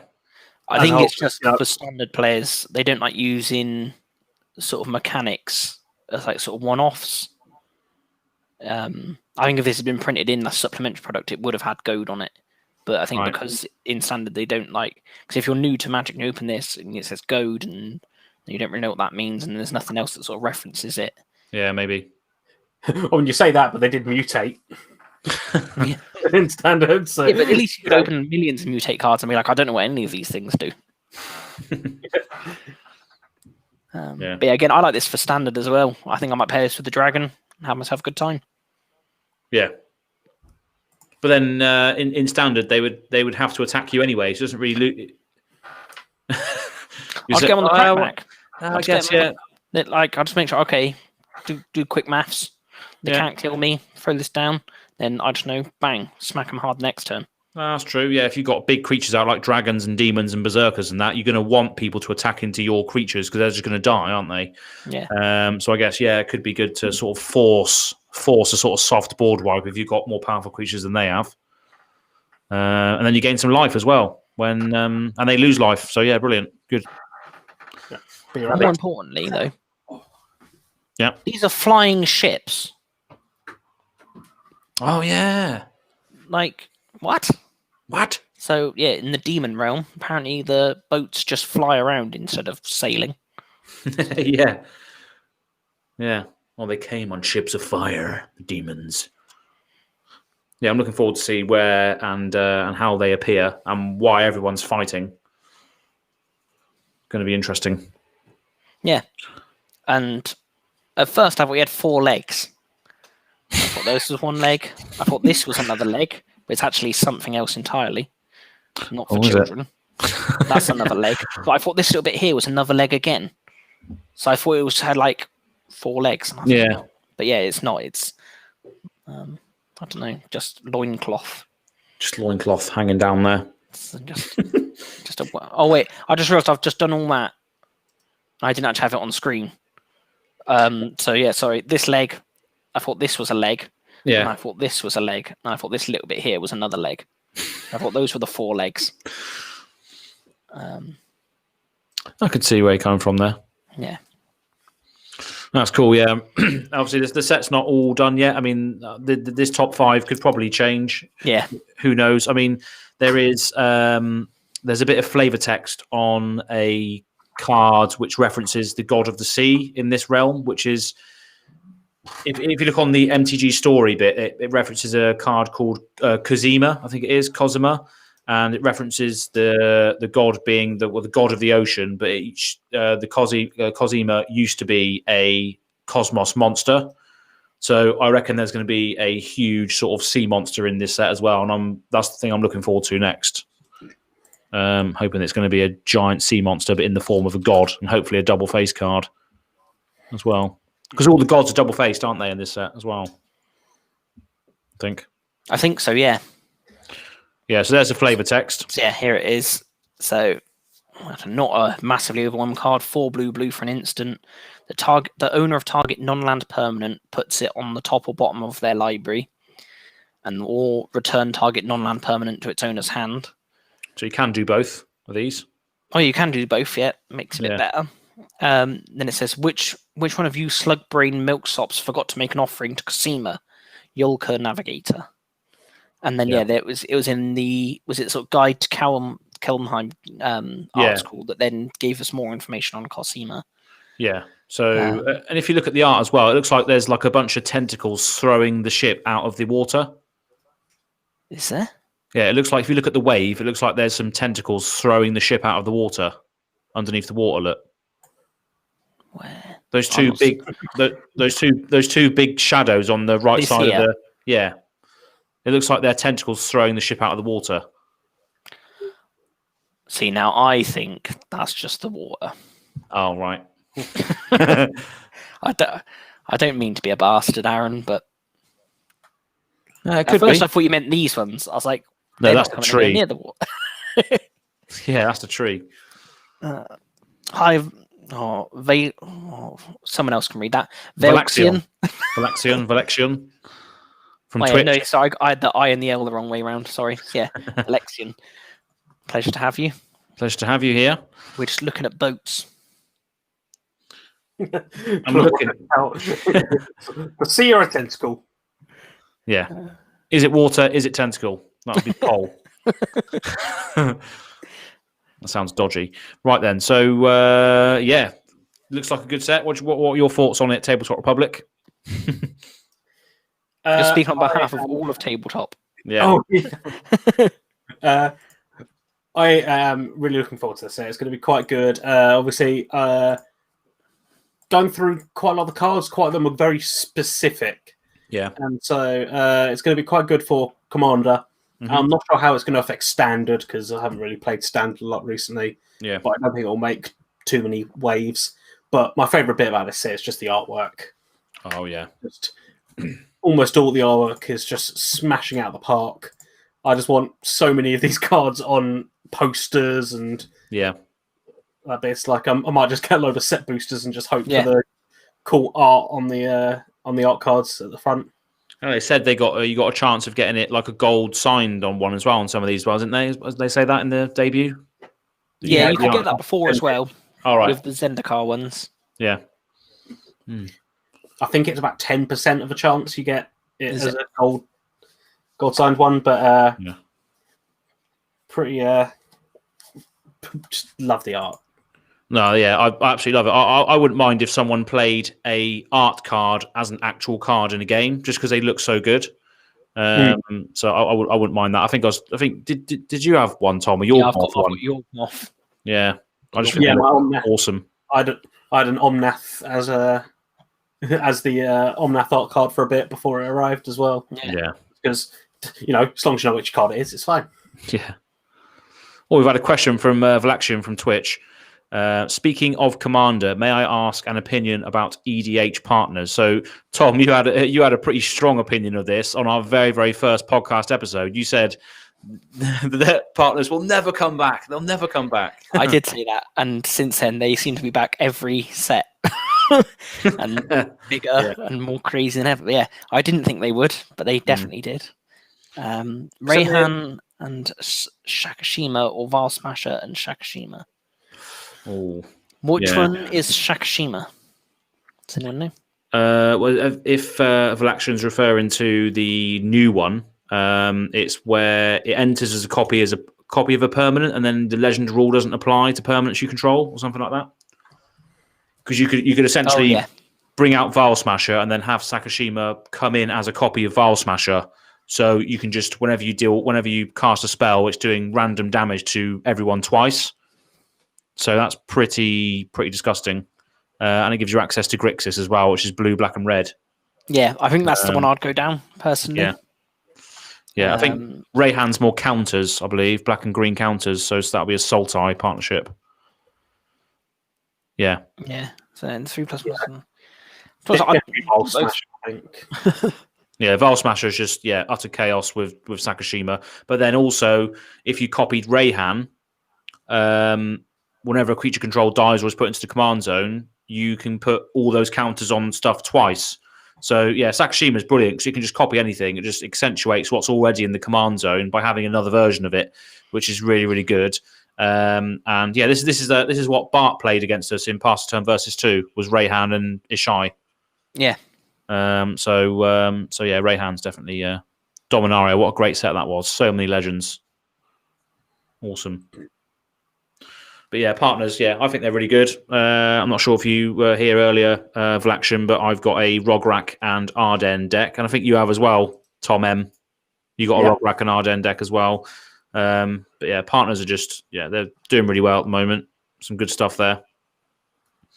Because I thought because they thought we thought that they sort of fixed it in Ikoria with a partner with, didn't we? Yeah, where they partnered with a certain where you had to partner with a certain thing, but we thought that was the way they were going. But I understand why they did it. Obviously, for the sake of making the draft work, they put the partner in because apparently something like they wanted to use the hybrid mana or something like that. I think they said. Oh yeah. But because the way the rules in EDH don't really work with hybrid mana, they then opted for partner instead. So we could have not had all this partner chaos if we just allowed hybrid cards to work how people want them to. Yeah. Which is that, say it's like, is it hybrid? You can choose for it to be classed as just like a mono blue card in your deck if you just play a mono blue deck. Yeah. Because technically you can just cast it as a mono blue card. You don't need any red mana to cast it. Yeah, well, in that standard meta, you could play it in a mono blue deck just either way, couldn't you? So every other format, you can play a mono blue deck with an Is It hybrid card in, apart from Commander, where you then have to play strictly Is It or more colours. That's it, exactly. Best part about partner is 1% better draw consistency. Yeah, so you always have access to your other partner. So if you build around those two partners, most of the time it's going to be a great deck, which is why we see CEDHs with Thrasios, Tymna, Thrasios, Vile Smasher, especially those two color partners. Just giving you access to all the colors you need is just CEDH worthy. So yeah. But yeah, some good cards to look forward to. And while we've got you on the podcast today, Tom M, we're gonna go through some questions that we've compiled about the state of what's going on and how sort of game shops are sort of adapting to it, really. If that's okay. Bring it on. Bring it on. Awesome. So the first question I would ask is just start on the sort of lighter note of it all. What would be a positive thing from this whole experience? What do you think a positive is of what's going on? Do you think? For Tabletop Republic specifically, it got us in gear to get our web store up and running. Yeah. So basically, as soon as first lockdown happened, we all got assigned some web store bits to do. We went into the shop all like on our normal gaming stations, literally all meters apart from each other, just typing up stuff on the web store. Just because we were planning to do it sort of in a month or so afterwards anyway, but we were just like, probably should get it done now, otherwise we're gonna have no business for a while. Yeah, just getting some stuff organised, doing a lot of admin work, I guess, when you can. Yeah, that's a good thing to come out of it. I think a lot of us have just been able to plan things a lot better and sort of deal with it that way. It's been quite a lot more like community engagement with people having time to paint models and bits. So they've had to show off a lot more, being like, "Look, I've actually done stuff," rather than I'm too tired after work and stuff. Yeah, they can paint while at work. No, exactly. Yeah. Yeah, you got all those tables. If anyone's watched the episode, you can see the hobby tables that were out there. That was an awesome touch to the shop. So, absolutely love that. I think just your initial point about doing the web store. I think most businesses quickly sort of realised that you had to adapt, and I think a lot just did advance technologically, and things just that was like the first thing that most businesses I think looked to. To improve their sort of services available. Yeah. Gave everyone the final push they needed. Everyone's like, we can wait till next month. We can wait till next month. But suddenly it's like, let's just do it now. Actually. Yeah. So what do you reckon the state of events will be when you return? So obviously I'm a massive fan of the whole sort of bustling atmospheres and sort of rooms full of gamers just all being there for sort of organized play and whatever. Do you ever see sort of us returning to that eventually? I definitely hope so. I mean, in the news they said that everyone hopefully will every adult will hope to get the vaccine by August, I think they said. Yeah. But I was chatting with owner Tom about this recently, and he was just like, he's not sure whether they'll either go and just be like, oh yeah, you can reopen, but you've got to have this rule, this rule, this rule. Or by the time they allow shops like us to finally reopen, they'll be like, there's minimal rules. Yeah. One extreme or the other.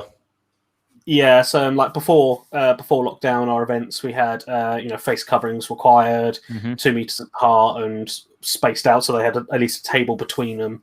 Yeah. Which we could make it work. We had events running.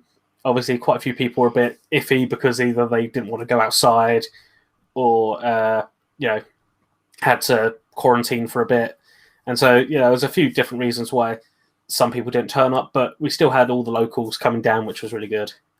And still supporting. So I hope that by the time we can finally open the doors for people to play again, it'll be at full capacity, or at least not just you can come in the store, but you're not allowed to touch anything, breathe, eat, sneeze, anything.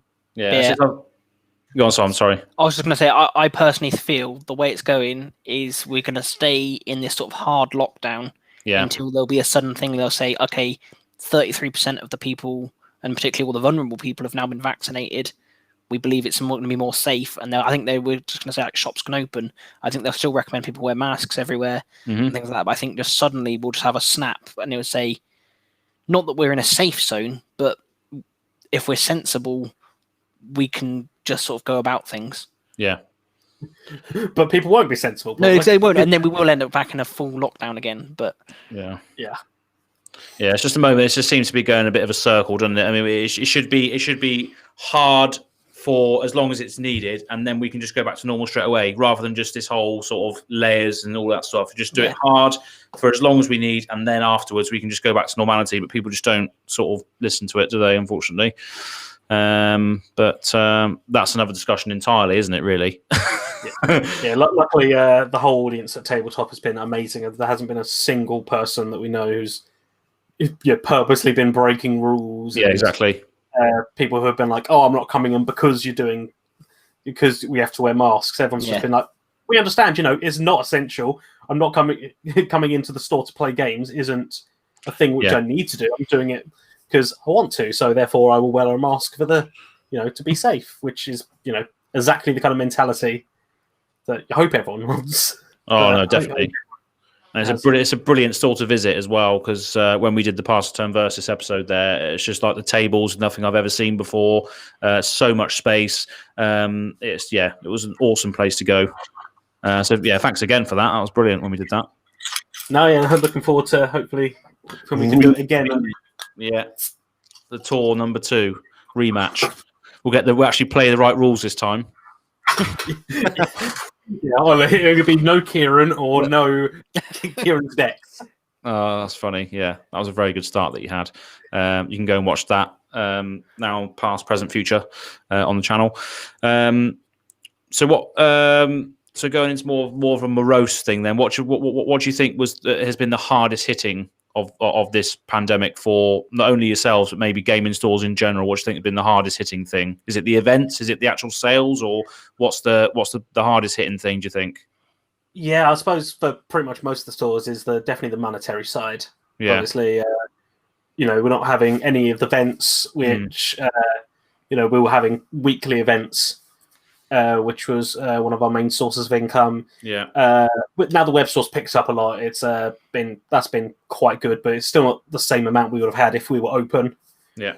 And obviously, Manager Tom's still going to pay me, pay the other staff, pay for electricity and things. So it's quite difficult. Like our store and a couple of other stores have got fundraisers out, so we've got a GoFundMe.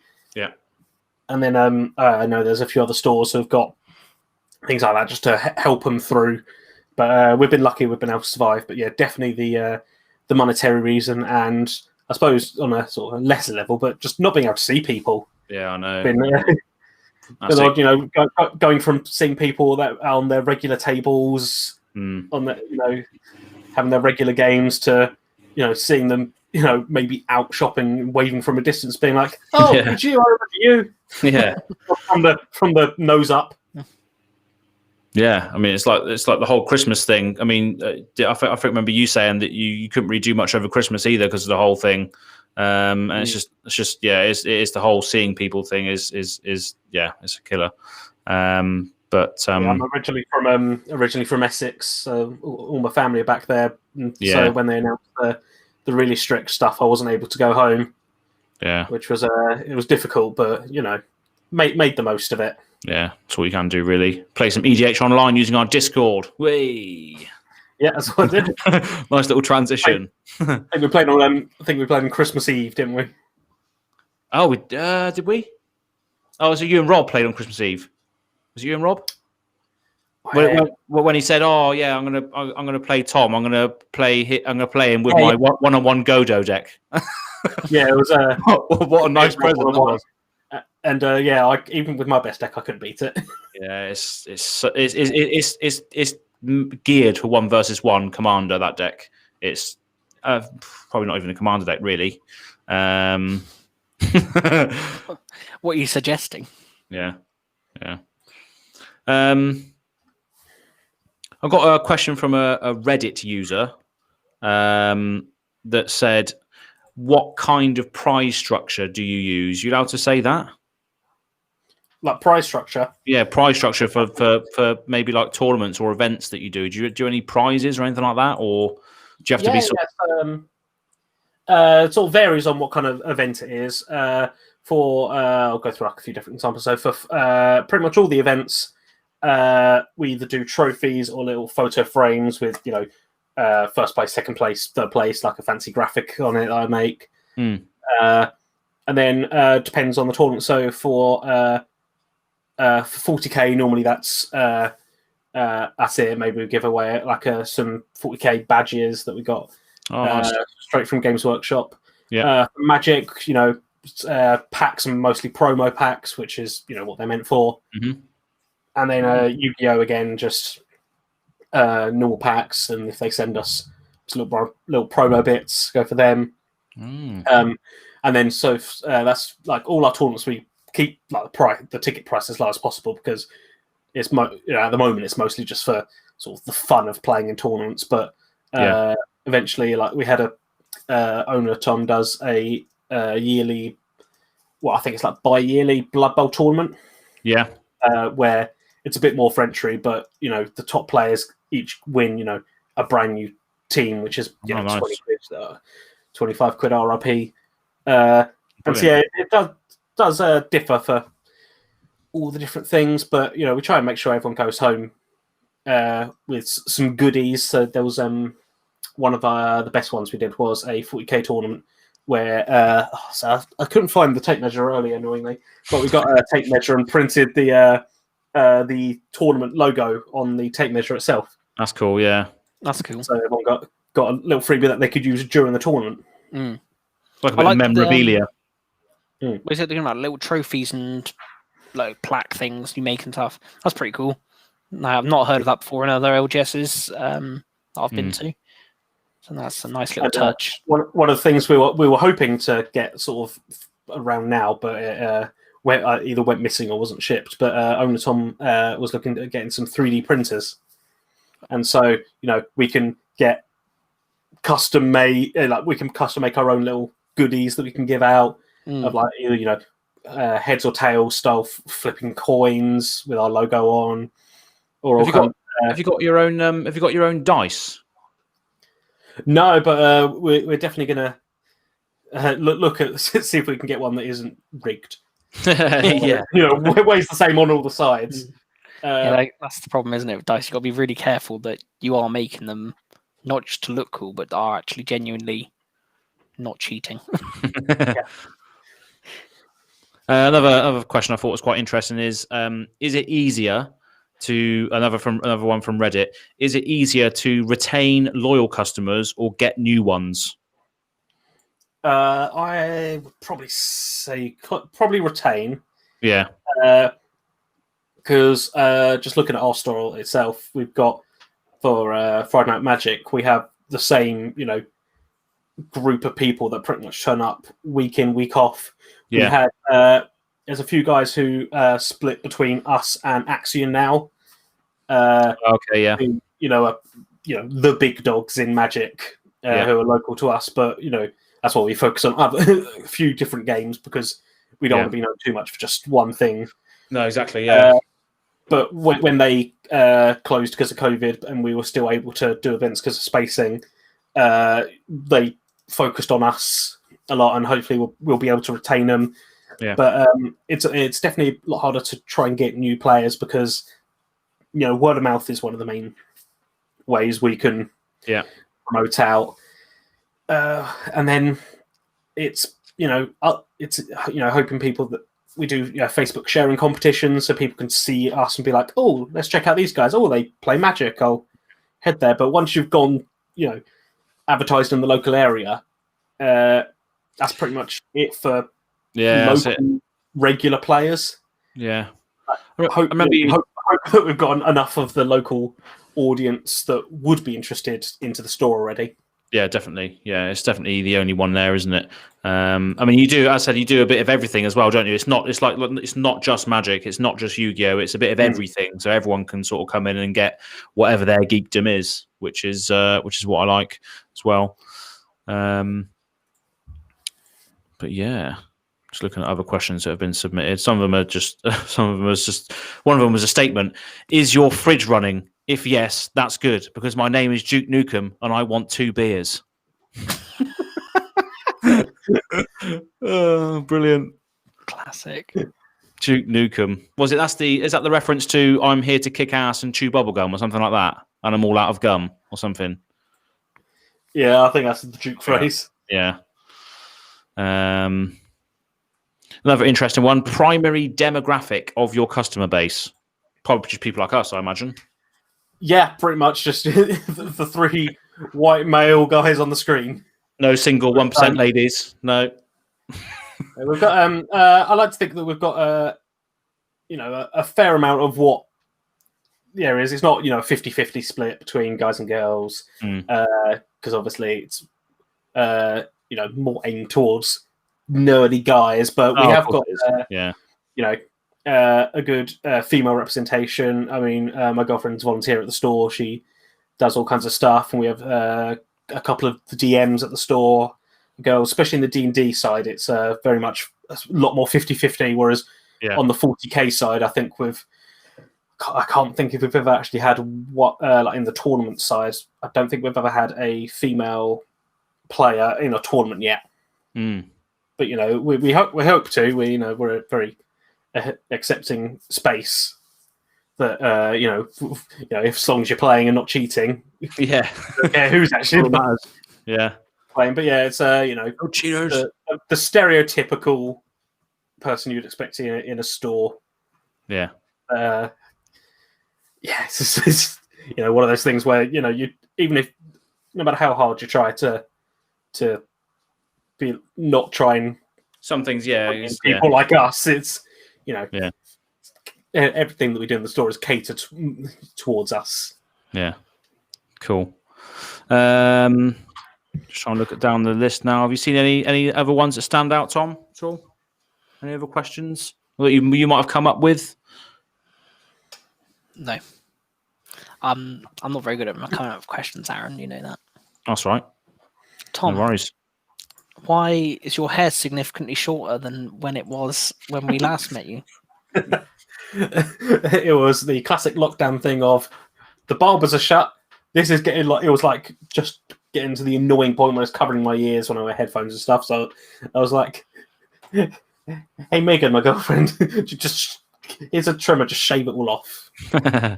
Just get rid of it. So I was a lot balder. It was proper like one all over. Oh, lovely. And then I've done that twice because both times it's been like, I should probably go to a barber shop, and they're all shut. And one of the times was at the start of November, so I had no beard. I kept my mustache and fully bald, so it was an odd look. Yeah. So I did both those independently. I shaved all my hair off first. Shaved the beard off and left the mustache second. But by then the hair had grown back. That's the blunder we had with the last when Pleasant Kenobi was on our video. We had to go back, didn't we, for reshoots? And you had a mustache in one reshoot and then a full beard in another. Yeah. That wasn't good. That was funny. Henry Cavill it. Just literally. It on. No, I didn't have the skills, unfortunately. Yeah. Ridiculous. Oh, yeah, that's been good. So another question I did have was just a bit of background on your shop. Sort of how long have you been there? And history. Like, is this the first shop that you've worked in? Tabletop Republic opened September 2018. Just trying to do the maths. We were almost in the same location as we are now. It's in the Chiltern Shopping Centre in High Wycombe. We were literally opposite. We're in a lot smaller location. That was just Owner Tom running it, and going in 7 days a week during everything. It was I think about 3 or 4 tables worth, like only enough room for one D&D group. Wow. A couple of smaller games. But about I think 9 months in, it'd been so successful that he managed to get the shop opposite, which has a door facing the outside, a normal street, so we can open for as long as we want. Proper shop front. And so that's when he hired myself, John, and Seb, the other guys who work here. And then, for the past 1.5 years, I think it is now, we've been in that location, got the web store up and running just after first lockdown hit. So we're still slowly growing. Obviously, quite a few of the, I suppose, our competition have got a lot more years experience and they know exactly what we're doing. We're still just doing stuff and let's wing it, see how it goes. Sounds like us. Hope for the best. But this is the first game shop I've worked in. I also worked at Game before. So, another kind of game shop. They're doing magic cards now, aren't they? Every time we got a shipment in, I was just like, cool, and keep that out back for me. I'll buy that. Yeah. It's good because, it was good to have literally both types of gaming working for, but I definitely preferred the tabletop side. Oh, yeah. And I was always left in charge of organising the card game area of game. Tom hired me as owner Tom hired me as event manager when he wanted to get into tournaments, and then he then promoted me to store manager. Nice. Which was it's pretty much the same role, but I do the weekly orders and stuff. And then currently everyone but Tom is on furlough at the minute, so he's running around doing everything himself, packing the orders, checking stuff, and so he's been really good with that. He's just had a newborn in as well, so he's doing all that. Wow! Congratulations to him. Driving around, baby Tom or whatever he's doing. Dun, dun, dun, dun. Meanwhile, I've just been sitting at home on my laptop just drinking cider. Yeah. So I can't complain too much, but work keeps me sane. So I'm doing just random things on my computer that just keep me entertained for a day. So I've just been playing a lot of Football Manager. Fair. I've seen that on. I've seen that. Did I see that on? Does it display your game on Discord? It does, doesn't it? Yeah. It displays what you're playing. I was like, I didn't realise he was a football fan. Fair enough. Yeah. I used to play a lot of that back in the day. Not a lot of nerdy guys. Well, I was chatting to owner Tom, just like, should we do like a fantasy league next year when the new season starts? He was like, it'll pretty much just be me and him. Yeah, because there won't be too many people that. There's a couple that they're into sports and stuff that involves movement. Yeah, it's just it is strange, isn't it? How like nerdy people and sports, it's just like doesn't mix like very well. But it is strange how that all comes about and what your interests like turn out to be. It's very interesting. But yeah, that was awesome. Anything else, do you think, Tom? Who do you support, Tom? So from Southend, so support Southend United. Oh, nice. Now we're in Wycombe. Got to support Wycombe as well. Wycombe Wanderers. Obviously, the main team is Man United. Oh, fair play. Oh no, that's all gone downhill, hasn't it? I thought you were such like a real fan, a fan of the people. Their rain or shine. His sister forced me. As soon as I was old enough to talk, she was like, "Do you know what football team you support?" I was like, "No." She was like, "You support Man United, all right?" I'm like, Oh, brilliant. Right, next week on the football podcast. Oh, don't realize. It's like a half week in football this week, so everyone's fantasy team has like 3 players playing, and it's just like, this is fun. Brilliant. Wow. Okay. Yeah. So that's pretty much all we've got time for today. 10:15. Yeah. Wow. Okay. So I just want to thank everyone for tuning in, whether you're listening to this now, in the future, in the present, past. Thank you very much. Thank you very much for being with us today, Tom. No worries. Thank you for having me. It's been really, really good. We'll just take this chance to just tell us where they can find you again. Tabletop Republic. Yes, tabletoprepublic.com is our website. Facebook.com/Tabletop Republic. So where we post majority of our updates and bits. We've got an Instagram, which is tabletop_Republic. There's damn people who took the Australians, I think it is, who took Tabletop Republic. Damn it. Haven't used it for years. Yeah. And then I think that's it pretty much for the main links.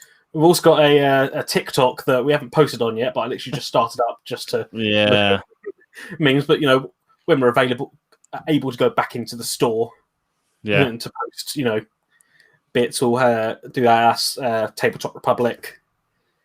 Pretty much. If it's important, we'll post it on our Facebook, and then even if we don't have a Facebook on the website, if you go to that news, it shows all our Facebook posts. Nice. And you're on YouTube as well, aren't you? Yep. Oh, yep. Of course. I knew I forgot something. Didn't you did you post a video today as well? Yeah, literally. Basically, as soon as we started on this, you reminded me about a deck tech that I made.